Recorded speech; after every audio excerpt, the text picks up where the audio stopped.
আল্লাহ পাক ইব্রাহিম নবীকে বললেন, তুমি আজান দাও, আজান পৌঁছাবার দায়িত্ব আমার। নবী ইব্রাহিম কোন বর্ণনায় এসেছে পাহাড়ের চূড়ায় উঠলেন, ওইটা আজান দিলেন। আবার কোন বর্ণনায় এসেছে মাকাম ইব্রাহিমের উপরে উঠলেন। মাকাম ইব্রাহিম, এটা হলো ইব্রাহিম নবীর কুদরতি আল্লাহ প্রদত্ত একটা লিফট, যেটা ইব্রাহিম নবীর মনের সাথে এই পাথরের সংযোগ। ইব্রাহিম নবী যখন উপরে উঠতে চায়, পাথর আস্তে আস্তে বড় হইতে থাকে। আবার ইব্রাহিম নবী যখন নিচে নামতে চায়, পাথর আস্তে আস্তে ছোট হইতে থাকে।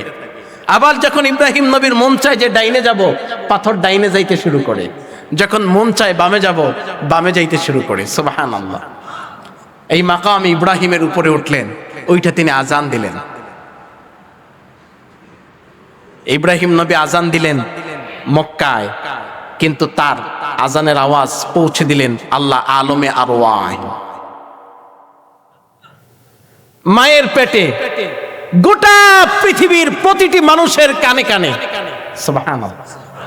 যে যেখান থেকে আজানের জবাব দিয়েছে, আজানের পরিবর্তে লাব্বাইক বলে উচ্চারণ করেছে, যে যতবার লাব্বাইক বলেছে, আল্লাহ পাক কিয়ামতের আগে হলেও তাকে ততবার সেই মক্কাতুল মুকাররমার পাশে নিয়ে হাজির করাবেন।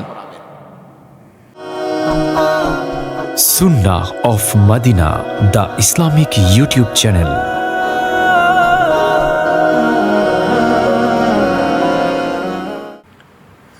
পৃথিবীতে একজন মানুষ আমি আল্লাহর ভয়ে তার হৃদয়কে লালন করা, হৃদয়ের মধ্যে ভয়কে সব সময় জায়গা করে দেওয়া, ওই সকল ব্যক্তিরা সার্বক্ষণিক সময় চারটা নিদর্শনের উপরে সবচেয়ে বেশি গুরুত্ব দেয়। যারা চারটা নিদর্শনকে সব সময় ইজ্জত করে, সম্মান করে, গুরুত্ব দেয়, বুঝতে হবে তার অন্তরের মধ্যে আমি আল্লাহর ভয় আছে, তাকওয়া আছে। আর ওই সকল ব্যক্তিগুলি মুত্তাকি হতে পারে যাদের অন্তরের মধ্যে আমি আল্লাহর ভয় থাকে। যাদের ভিতরে আমি আল্লাহর ভয় থাকে তারা মুত্তাকি হয়। আর যারা মুত্তাকি হয়, কোরআন তাদেরকে জান্নাতের পথ দেখায়। আল্লাহর ভয় আমাদের অন্তরে লালিত করতে হবে সব সময়। এই হৃদয়টাতে আল্লাহর ভয়কে ঢুকায় রাখতে হবে। আর যাদের অন্তরের মধ্যে আল্লাহর ভয় আছে তাদেরকে কোরআনের ভাষায় বলা হয় মুত্তাকি। যারা মুত্তাকি, হুদাল্লিল মুত্তাকিন। কোরআন তাদেরকে হেদায়েতের পথ দেখায়, কোরআন তাদেরকে রাস্তা চিনায়। আর যখন কোরআন তাদেরকে রাস্তা চিনায়া দেয়, রাস্তা দেখায়া দেয়, মুত্তাকিরা ওই রাস্তার উপরে তাদের কদম ফালায়, তাদের জীবনকে পরিচালনা করে। আর ওই পথের উপরে চলতে চলতে তারা এক সময় আল্লাহর জান্নাতে ঢুকে যায়। এই জন্য আল্লাহর হাবিব সাল্লাল্লাহু আলাইহি সাল্লাম বলেন, কিছু কিছু আমল আছে যে আমলগুলির মাধ্যমে বোঝা যায় যে একজন মানুষ মৃত্যুবরণ করার সঙ্গে সঙ্গে আল্লাহর পক্ষ থেকে তার জন্য জান্নাতের ফয়সালা হয়ে যায়। সুবহানাল্লাহ। এমন কি আবার কিছু কিছু মানুষ আছে যেই মানুষগুলি মৃত্যুবরণ করলে ওই মানুষগুলির জানাজায় যারা অংশগ্রহণ করে, ওই মৃত ব্যক্তিকে উসিলা করে যারা জানাজায় আসে তাদেরকেও আল্লাহ মাফ করে দেয়। সুবহানাল্লাহ, সুবহানাল্লাহ। কোন মুর্দারের কারণে মুক্তাদিদের যারা জানাজায় আসে তাদের জীবনের গুণাগুলি মাফ হয়ে যায়। আবার কোন মুক্তাদির কারণে মৃত ব্যক্তির জীবনের গুণাগুলি মাফ হয়ে যায়। এই জন্য জানাজায় অংশগ্রহণ করা এটা অত্যন্ত ফজিলতের একটি কাজ। জানাজায় অংশ নেওয়া অত্যন্ত ফজিলতপূর্ণ একটি কাজ। আর সেটা যদি আমরা জানি যে অমুক ব্যক্তি অত্যন্ত ফরহেজগার ছিল, মুত্তাকি ছিল, আল্লাহওয়ালা ছিল, তাহলে কষ্ট করে হলেও তার জানাজায় অংশগ্রহণ করা আমাদের অত্যন্ত বেশি জরুরি। এমনও হতে পারে ওই আল্লাহর প্রিয় বান্দার উসিলায় আমাদের জীবনের গুণাগুলিও মাফ হয়ে যাবে। এই জন্য আল্লাহ রাব্বুল আলামিন বলেন, ওই ব্যক্তির অন্তরের মধ্যে বুঝবা আমি আল্লাহর ভয় আছে, তাকওয়া আছে, ওই ব্যক্তিটা মুত্তাকি। দুনিয়ার জমিনের মধ্যে যারা চারটা জিনিসকে সম্মান করে, ইজ্জত করে, মহাব্বত করে, ভালোবাসে, তার মধ্যে প্রথম নম্বরে হলো বাইতুল্লাহ, আল্লাহর ঘর। বাইতুল্লাহ, আল্লাহর ঘরকে যারা মহাব্বত করে, আল্লাহর ঘরকে যারা ভালোবাসে, পৃথিবীর জমিনের মধ্যে আল্লাহর ঘরের তো অভাব নাই, আছে। সব জায়গায় আল্লাহর ঘর আছে, প্রতিটি মহল্লায় মহল্লায় আল্লাহর ঘর আছে। তবে সবচেয়ে দামি ঘর হলো মক্কায়। দুনিয়ার জমিনের মধ্যে সর্বপ্রথম ঘর হলো কাবা, বাইতুল্লাহ, যেটা আল্লাহর ঘর। এই ঘর নির্মাণের আগে গোটা পৃথিবীর জমিনের মধ্যে আর কোনো ঘর ছিল না। এটাই হলো প্রথম ঘর, যেটার ভিত্তি শুরু করেছেন ফেরেশতাদের মাধ্যমে। এরপরে শুরু করেছেন আদম আলাইহিস সালাতু ওয়াস সালামের মাধ্যমে। এরপরে নূহ আলাইহিস সালাতু ওয়াস সালামের প্লাবনে ধ্বংস হয়েছে, নষ্ট হয়েছে, ধারাবাহিকভাবে এটা সংস্কার হয়েছে। এরপরে সবচেয়ে বড় সংস্কার হয়েছে হযরতে নবী ইব্রাহিম আলাইহিস সালাতু ওয়াস সালামের আমলে। বাপ্পুত মিলে এই কাবা গড় নির্মাণ করেছে, বাপ্পুত মিলে এই কাবা গড় নির্মাণ করেছে। এই কাবা গড় নির্মাণ করে কোন কোন বর্ণনায় এসেছে, তাফসীরকারকরা ব্যাখ্যা করেছেন যে অবশিষ্ট যে পাথর ছিল, কাবা গড়ের জন্য যেই পাথর নির্ধারিত করা হয়েছে, এই কাজ সম্পন্ন করে অবশিষ্ট যেই পাথর ছিল, আল্লাহ পাক হুকুম করলেন এই পাথরগুলিকে গুঁড়া করো, গুঁড়া করে বাতাসের সাথে মিশিয়ে দাও,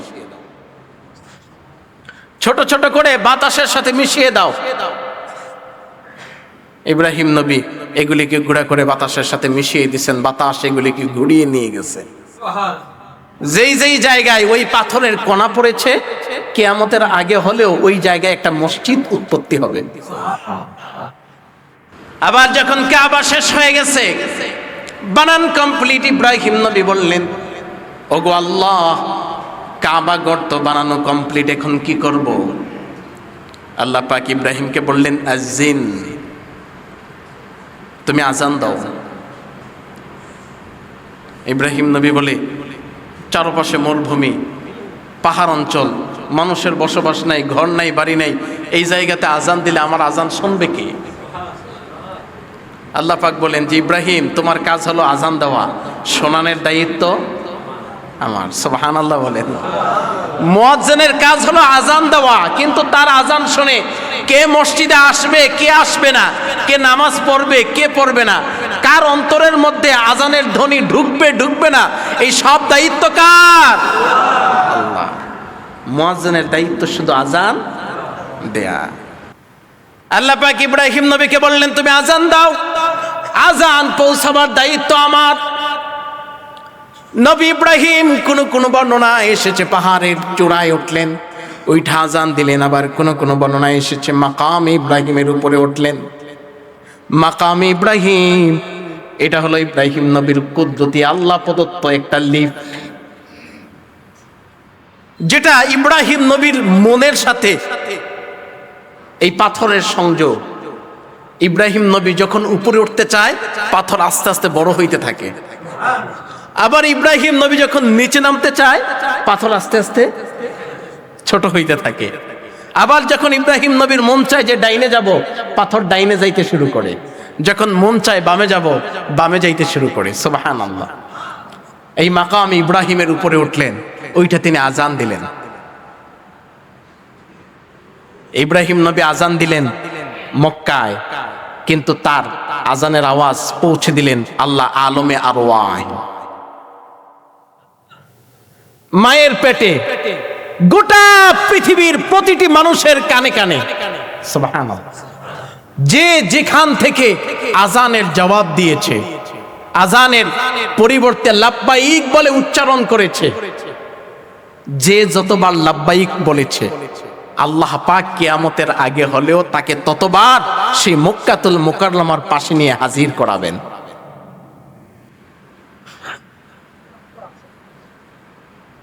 কেউ ছিল পৃথিবীতে, কেউ ছিল মায়ের গর্ভে, কেউ ছিল আলমে আর ওয়াহতে, রুহের জগতে। আমরাও তো ছিলাম সেই রুহের জগতে, কিন্তু সেখানে আওয়াজ পৌঁছে দিয়েছেন কে? আল্লাহ। সেখানে থেকে যারা লাব্বাইক লাব্বাইক বলে ধ্বনি দিয়েছে, যে যতবার লাব্বাইক বলেছে আল্লাহ পাক তাকে ততবার হজ করার মতো তৌফিক দিয়ে দিবেন। সুবহানাল্লাহ, সুবহানাল্লাহ। যে একবার লাব্বাইক বলেছে আল্লাহ তাকে একবার তৌফিক দিবেন, যে বারবার বলেছে আল্লাহ তাকে বারবার যাওয়ার মতো রাস্তা সহজ করে দিবেন, যে একবারও সাড়া দেয় নাই তার জীবনে সোনার মক্কা মদিনা দেখার তৌফিক হবে না। এখন আমরা তো বলতে পারি না যে আমরা কি লাব্বাইক বলে সে আজানের ধ্বনিতে আমরা কি জবাব দিয়েছিলাম, এটা তো আমরা জানি না। কিন্তু তারপর আমরা দোয়া করি, মালিক মৃত্যুর আগে একবার হলেও সোনার মক্কা মদিনা জিয়ারত আমাদের জন্য নির্ধারিত কইরো। কারণ পৃথিবীর জমিনের মধ্যে সবচেয়ে দামি, আল্লাহর সবচেয়ে বেশি নিদর্শন যেই জায়গাটা আছে সেটা হলো মক্কা এবং মদিনা। মক্কা এবং মদিনা এই শহরে শুধু আমরাই যে যাই বিষয়টা এমন নয়, বরং একেবারেই পূর্ব থেকে সেই নবী আদম আলাইহিস সালাতু ওয়াস সালাম থেকে এই কাবার দিকে মানুষের যাতায়াত শুরু হয়েছে। এমনকি কোন ইতিহাসে আছে যে এই কাবার চত্বরে এসে 1, 2, 3 জন নয়, প্রায় 300 জনের উপরে নবীর মৃত্যু এই জায়গাতেই হয়েছে। তার মানে নবীরা ঘুরতে ঘুরতে যখন কোথাও জায়গা পেত না, তারা চলে আসতো আল্লাহর ঘরে, তাদের জীবনটা আল্লাহর ঘরেই এভাবেই কাটাইয়া দিত।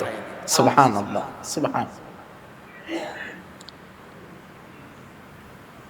এই কাবাগর, কাবার পাশে কতগুলো নিয়ামত আল্লাহর পক্ষ থেকে আমাদের জন্য নির্ধারিত আছে, এগুলি নিদর্শন।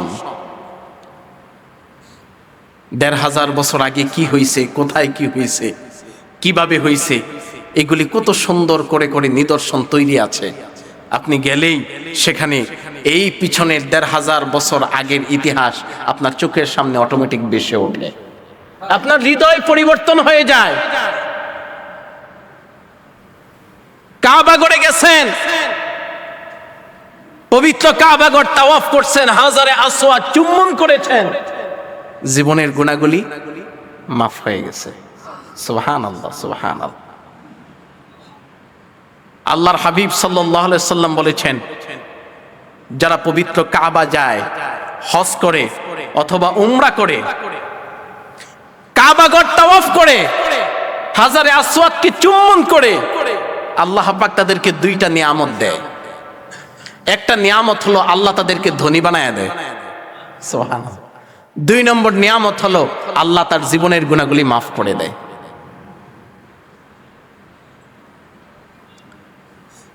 এজন্য জীবনে একবার হলেও ওই কাবার পাশে গিয়ে দাঁড়ানো, কাবা তাওয়াফ করা, হাজারে আসওয়াদ চুম্বন করা, আল্লাহর পবিত্র ঘরে গিয়ে সালাত আদায় করার ইচ্ছা আকাঙ্ক্ষা আমাদের সবারই থাকা দরকার, আছে কি নাই? আছে। যদি ইচ্ছা থাকে তাহলে অবশ্যই আল্লাহ আপনাদের এই আশা মৃত্যুর আগে হলেও পূরণ করতে পারেন, ঠিক না?